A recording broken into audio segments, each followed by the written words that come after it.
Aku melihat ke sekelilingku dan menyadari sesuatu yang sangat menakutkan. Kazuya tak ada di manapun juga.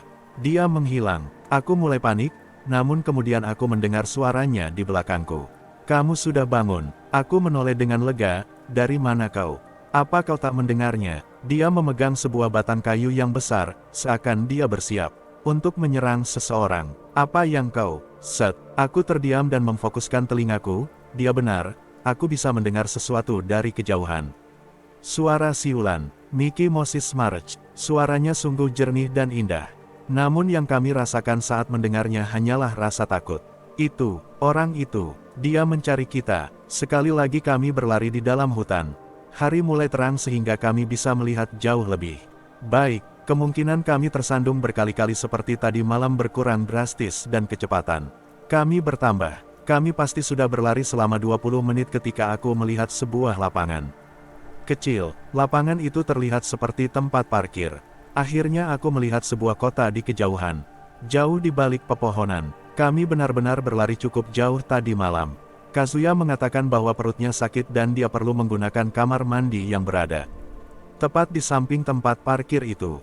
Aku ingin pergi ke sana juga, namun karena pria berpisau besar itu bisa muncul kapanpun, aku tak mau terjebak di dalam sebuah bilik sempit ketika hal itu terjadi. Ketika Kazuya berada di dalam kamar mandi, aku berjaga-jaga di luar. Ah brengsek, kamar mandi ini kotor sekali. Ada banyak nyamuk dan benda-benda berjejal di dalam sini, tetapi ini lebih baik daripada tidak ada. Kazuya tetap saja bermulut besar dalam kondisi genting seperti ini. Ada seseorang menangis. Seru Kazuya dari dalam kamar mandi. Apa? Kupikir aku mendengar seseorang menangis di kamar mandi wanita. Apa kau melihat ada seorang gadis menangis di sana? Aku juga mulai mendengarnya, suara isakan pelan seorang gadis dari dalam kamar mandi. Perempuan. Kami berdua terdiam sejenak. Apa ada wanita di dalam kamar mandi itu? Mengapa dia menangis? Hei, coba cek keadaannya, kata Kazuya, masih di dalam biliknya. Tangisannya bertambah keras. Sejujurnya, aku merasa takut. Namun jika seseorang menangis di kamar mandi di tengah antah berantah, bisa saja sesuatu yang buruk terjadi padanya. Aku memberanikan diriku untuk mengetuk pintu kamar mandi perempuan. Aku masih bisa mendengar suara tangisan gadis itu dari balik pintu. Maaf, apa Anda baik-baik saja? Tak ada jawaban, dia masih saja menangis. Apa Anda sakit? Maaf mengganggu Anda, apa saya bisa membantu Anda? Namun suara tangisannya justru makin menjadi-jadi dan gadis itu tetap tak menjawab. Kemudian saat itulah aku mendengar suara mobil di areal parkir di luar mobil. Aku merasa ketakutan dan segera berlari ke kamar mandi laki-laki dan mengetuk pintu bilik di mana Kazuya berada. Cepat keluar, ada apa? Aku mendengar suara mobil. Itu mungkin mereka. Cepat segeralah keluar. Oh, oke. Aku mendengar Kazuya menutup resletingnya dan keluar dari bilik kamar mandi. Aku bisa melihat RV itu melaju mendekat dari pintu kamar mandi yang separuh terbuka. Oh, ini tidak bagus. Jika kita berlari keluar, jelas mereka akan melihat kita. Satu-satunya cara adalah bersembunyi di dalam kamar mandi ini. Aku berhenti memikirkan gadis yang tengah menangis itu dan menahan napas, menunggu apa yang akan terjadi selanjutnya. Kumohon jangan berhenti di sini. Terus saja, terus. Hei, apa mereka melihat kita? Kazuya berbisik. Harapan kami sirna. Kami mendengar suara mobil diparkir di depan kami. Kami mendengar suara mesin mobil dimatikan, kemudian suara pintu mobil terbuka dan menutup, diikuti suara langkah kaki mendekati kamar mandi. Aku dan Kazuya memutuskan kembali masuk ke bilik. Di belakang kami ada sebuah jendela dan di luarnya adalah tebing setinggi 5 meter. Selama tak ada yang mengetahui kami bersembunyi di sini, kami akan baik-baik saja. Namun jika ada yang memergoki kami akan melompat. Cukup tinggi memang, namun kurasa kami takkan terluka parah jika melompat di ketinggian seperti itu. Kumohon jangan masuk ke sini. Pergi saja. Aku terus berdoa. Gadis itu masih tak berhenti menangis. Apakah keluarga itu juga akan melakukan sesuatu terhadapnya? Aku sangat mengkhawatirkan hal itu. Seseorang masuk ke dalam kamar mandi laki-laki. Kami hanya bisa mendengar suara langkah kakinya dari balik pintu bilik yang tertutup. Kemudian terdengar suara kucuran air, dia tengah buang air kecil. Ah, rasanya enak sekali. Haleluya, terdengar kembali suara langkah kaki berderap, aku menduga itu adalah si kembar. Gadis itu pasti sudah ditemukan, sebab aku mendengar suara si ibu dari dalam kamar mandi. Perempuan, di sini tidak ada tisu toilet. Gadis itu masih terisak ketika para laki-laki meninggalkan kamar mandi. Aneh, keluarga itu sama sekali tak bereaksi pada suara tangisan gadis itu. Ketika sang ibu akhirnya pergi, aku mendengar suara mereka ikut menjauh. Tidak mungkin mereka tak menyadari keberadaan gadis itu, dia masih menangis di sana. Kazuya dan aku saling bertatapan, bingung, dan kemudian kami mendengar suara sang ayah dari luar. Kita harus menunggu dia dahulu, dia akan datang, katanya. Namun kami tak bisa menebak siapa atau apa yang tengah dia tunggu. Si kembar terdengar mengkhawatirkan sesuatu. Sejenak kemudian, terdengar suara tamparan keras. Diikuti suara tangisan si kembar.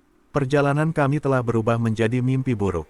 Kami hanya ingin bersenang-senang. Bagaimana mungkin perjalanan kami menjadi mengerikan seperti ini? Hingga detik itu, kami masih merasa ketakutan. Namun pada suatu titik, hati kami tiba-tiba dibanjiri dengan kemarahan. Kita bisa mengambil RV mereka dan pergi. Kazuya berbisik, kita tinggal memukul orang tua. Itu dan si kembar itu juga tampaknya tak terlalu sulit untuk diatasi. Jika kita mau melakukannya, kita harus melakukannya sekarang. Si pria tinggi itu tampaknya tak sedang bersama mereka. Namun aku tak begitu yakin dengan rencana Kazuya. Walaupun ide itu terdengar bagus, namun aku pikir lebih aman bersembunyi di sini jikalau mereka benar-benar tak menyadari kehadiran kami. Biarkan saja mereka pergi dan mencari kita di tempat lain. Belum lagi, gadis itu masih ada di dalam kamar mandi. Begitu keluarga aneh itu pergi, aku ingin mengecek keadaannya, apakah dia baik-baik saja atau tidak. Aku mengatakan hal ini pada Kazuya, dan dia dengan enggan menyetujui rencanaku. Oh, dia sudah datang. Aku mendengar seruan sang ibu. Nampaknya orang yang selama ini dinanti keluarga itu akhirnya tiba. Aku mendengar suara percakapan kecil namun tak bisa mengira apa yang sedang mereka bicarakan. Langkah kaki kembali terdengar menuju ke kamar mandi. Miki Moses March, siulan itu, tentu saja, jelas sekali orang itu yang mereka tunggu. Pria tinggi, besar itu sambil bersiul gembira menggunakan urinal. Suara tangisan gadis itu menjadi makin keras. Mengapa keluarga itu tidak memperhatikan keberadaan gadis itu? Akhirnya suara ratapan itu berakhir dengan jeritan ketika akhirnya tak terdengar lagi. Apa mereka melakukan sesuatu terhadapnya?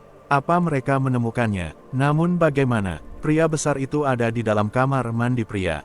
Aku dan Kazuya juga tak mendengar seseorang memasuki kamar mandi wanita. Suara siulan dan langkah kaki pria itu terdengar makin menjauh ketika dia meninggalkan kamar mandi. Aku mulai khawatir jika dia pergi ke sebelah dan menarik gadis itu keluar, sehingga aku menengok keluar melalui jendela untuk melihat apa yang terjadi. Aku melihat pria tinggi itu masih menggunakan topi koboinya dan bersiul. Nah, di sana kau rupanya. Pria tinggi itu berseru dan aku segera menarik kepalaku masuk kembali. Apa dia melihatku? Kazuya masih memegang batang kayu yang dia temukan di hutan pagi ini, yang selalu dia bawa. Serta sejak itu, bersiap-siap untuk memukulkannya. Ya benar, suara sang ibu terdengar gembira. Itu benar-benar dosa yang sangat berat. Seru sang ayah diikuti suara tawa si kembar. Apa kau mendengar mereka menangis? Sang pria bertubuh tinggi bertanya, dia terdengar sangat puas dan bangga dengan dirinya sendiri. Yap, jawab si ibu, menangis seperti bayi. Itu adalah penebusan. Haleluya, kata sang ayah kembali. Lagi-lagi diikuti tawa si kembar. Aku sama sekali tak mengerti apa yang mereka bicarakan, namun sepertinya mereka tak sedang membicarakanku dan Kazuya. Akhirnya terdengar suara mesin mobil menyala dan mereka tampaknya meninggalkan lapangan parkir. Hari sudah pagi dan cahaya matahari bersinar sangat terang. Tak ada yang perlu kami takutkan. Mereka sudah pergi, benar-benar pergi. Aku sudah memastikannya. Kini giliranku untuk memeriksa keadaan gadis itu. Namun ketika aku masuk, semua pintu bilik kamar mandi dalam keadaan terbuka dan tak ada siapa pun di sana. Apa-apaan ini? Kazuya masuk dan menepuk bahuku. Hei, apakah kau tidak menyadari sesuatu yang aneh? Bisiknya, kupikir sejak awal memang tak ada siapapun di sini. Apakah itu semua hanya halusinasi? Namun bagaimana mungkin kami berdua sama-sama bisa mendengarnya bila itu semua hanya imajinasi? Jalan yang berada di depan lapangan parkir tersebut pada akhirnya akan membawa kami ke jalan yang lebih besar, bahkan sebuah kota. Namun kami tahu jika kami menyusuri jalan ini, besar kemungkinannya kami akan bertemu kembali dengan mereka. Kami akhirnya memutuskan untuk memotong jalan melalui hutan. Kami bisa melihat kota dengan jelas dari tempat di mana kami berdiri, kelihatannya tidak begitu jauh.